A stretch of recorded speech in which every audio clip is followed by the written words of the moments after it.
fun begins. How's it going? Hello. Well, greetings, young Jedi. Hello there.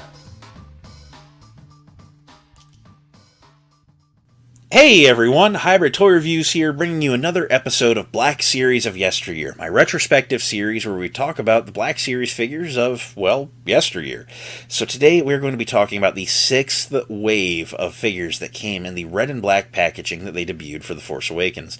Now last week we talked about Jango Fett. He was the first figure that deviated from being a Force Awakens figure in this entire lineup, and this wave continues the trend. You still get some sequel stuff going on, of course, but everything new in this wave is not from The Force Awakens, so it was kind of refreshing. You know, we had about a 6-month period where everything was Force Awakens. It needed to be that way. The movie was coming out, you know, like it was just not time to be talking about the OT, the prequel trilogy. It was time to talk about the new movie, and it was starting to fade. We were getting into summer, you know, we had Rogue One coming in a couple of months, so it was like, hey, let's talk about these a little bit.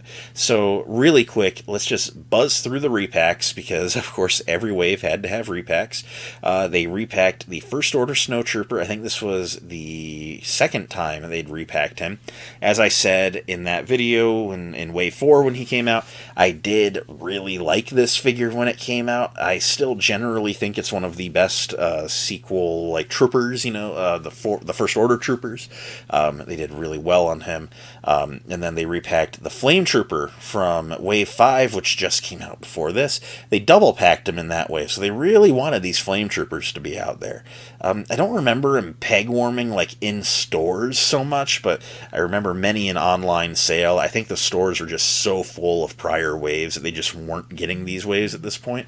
And then they reissued Jango Fett, which I ranted enough last week. I think the original Jango Fett is the worst figure in the entire Black Series line.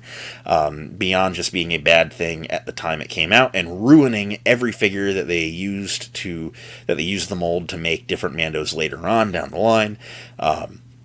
But that is, of course, something that I want to mostly leave. Last week, I will say Jango was, despite being terrible, he was difficult to get. He was one that a lot of people wanted, you know, by nature of just being a cool Mandalorian, of course.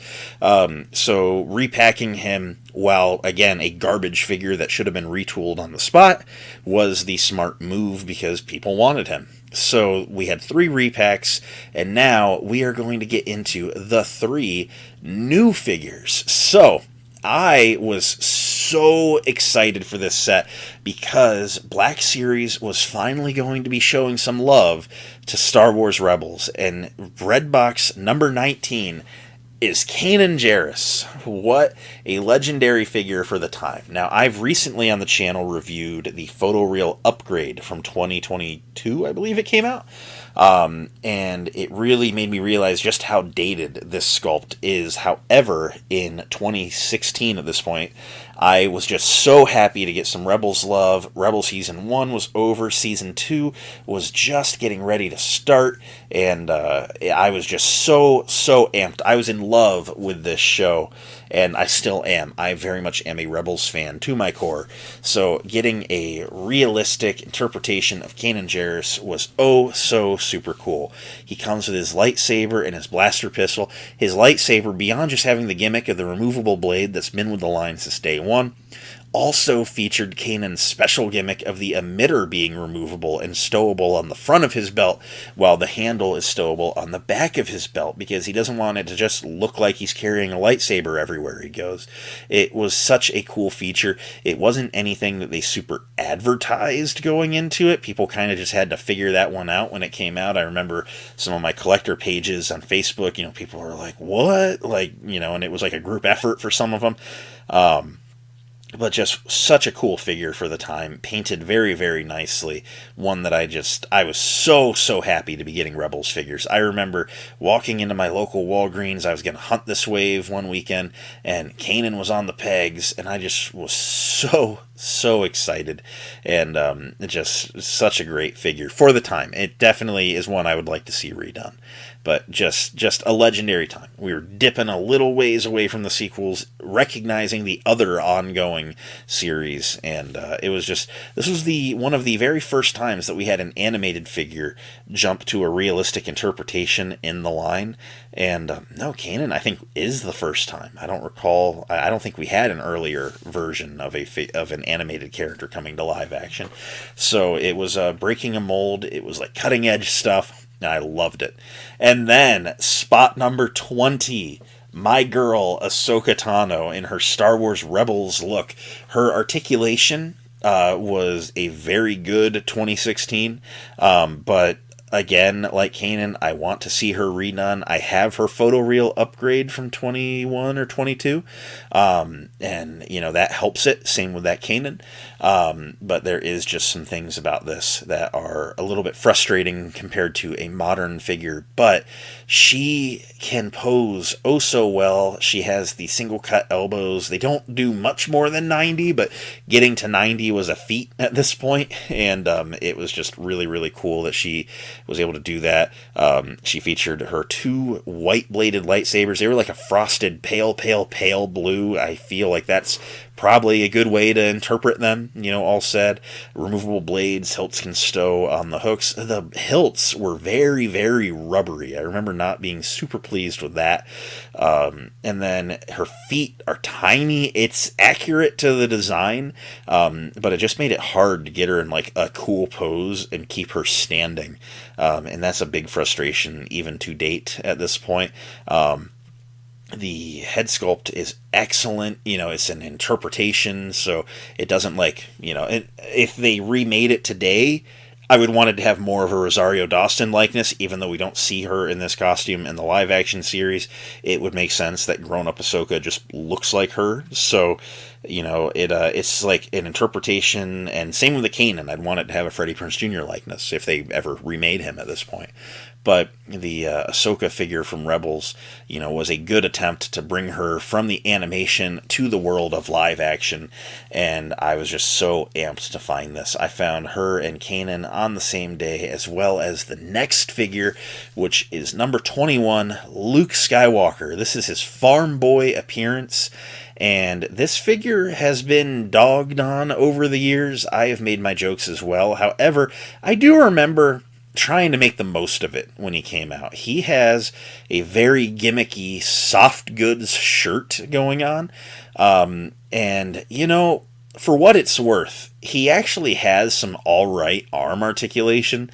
And by virtue of those sleeves not being sculpted, I think in 2016, him having the soft goods shirt made him a better figure, but as things have aged, he has looked worse because of it. Because I want you to think back to characters with baggy sleeves like he has in this movie, like Obi-Wan Kenobi, like Anakin Skywalker. If they had done a sculpted tunic for A New Hope Luke right off rip, he just would not have arm articulation. It would be really, really bad. So they sculpted him. They gave him some very lanky arms that had some, honestly, some alright range at the elbows. I remember having a fun time posing this guy. The leg articulation is actually pretty good for the time. The likeness was a little bit rough, but it's the Red Box era. Of course it's rough. That's kind of just part of the charm of the era. But I remember, at the time, really liking it. I've soured on it on years since. I think the new, as of 2025, Farm Boy Luke is, the way to go. But I just remember having fun with it. I remember liking it, 8 years ago, sue me. I remember having fun with him. I remember getting home, and, Ahsoka kind of kept tipping over. Kanan, fine, but his arms were a little bit clumsy. And then Farm Boy Luke, you could get some range on those arms. I remember sitting there at the kitchen counter. We had a big island in our house there, and I remember sitting there at the island, and I remember just Luke was the one that I was getting the wildest poses out of. So he was kind of fun.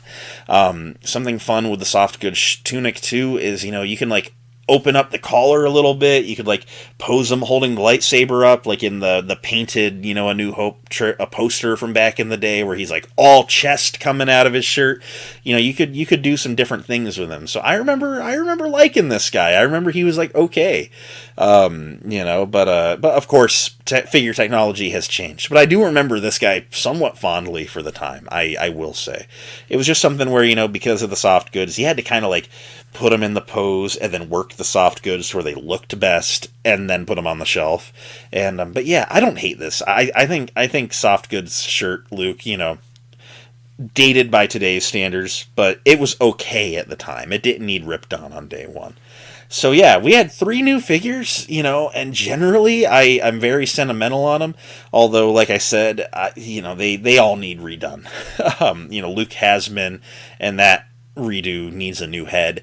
But, you know, Kanan and Ahsoka was just oh so cool. It was fun finally getting some animation into the live action look. I did not realize it was going to take 6 years to get the entire Rebels crew.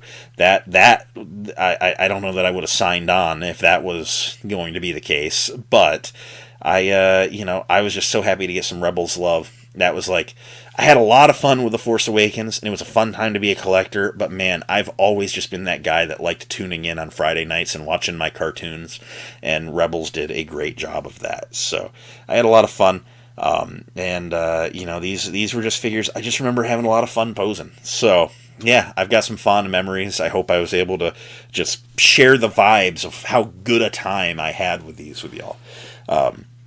Yeah, it was just a fun time to collect, you know.